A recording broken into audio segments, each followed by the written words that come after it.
Another update, viewers. Now, this morning I was telling you that Russia is prepared to significantly increase its oil exports to India. And now another positive development coming in from Russian President Vladimir Putin, who said that he's ready to make every effort to help stabilize the Persian Gulf and the Strait of Hormuz. And the fact that, Mr. Dwivedi, initially India wasn't taking oil, succumbing to Trump's pressure. Now everything seems to be improving on that front. What would you like to say on both the developments?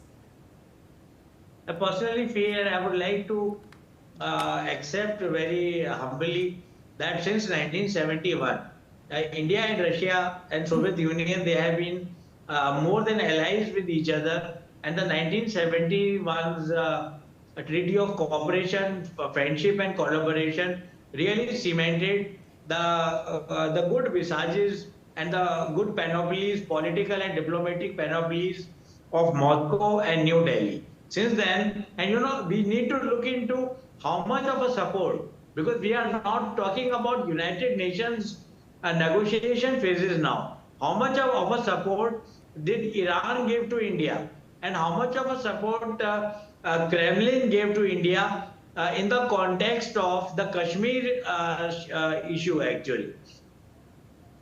Though in India, the present government has very categorically declared, and we as nationalist citizens of the country, without any political lineages, we also respect the Russians. We have learned to respect the Russians, that they have always supported India in the UNGA and in the UNSC. But what about Iran? If you look into Iran, we are going to find that in all the resolutions which have been proposed by the Islamic Republic of Pakistan on Kashmir, Iran has been supporting since many years, since several decades, the Pakistani standpoint on Kashmir, which is a no-winner and which is unacceptable for India. Coming back to Hormuz, I personally feel that that is the defense risk, and that is the strategy Americans and a reluctant and taciturn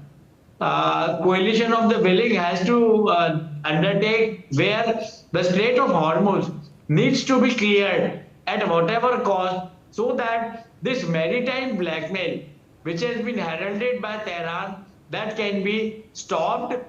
Sea passage. If we go to the Helicon days of American foreign policy, then President Woodrow Wilson came out with his Wilsonian 14 Wilsonian points, which now find an echo in the Trumpian foreign policy also, which are not being taken to a completion. That open navigation, open covenants, openly arrived at. Now that kind of freedom of navigation happens to be the larger buttressing of international law and maritime law. If you take these all 125 years in a kind of a strategic political continuum.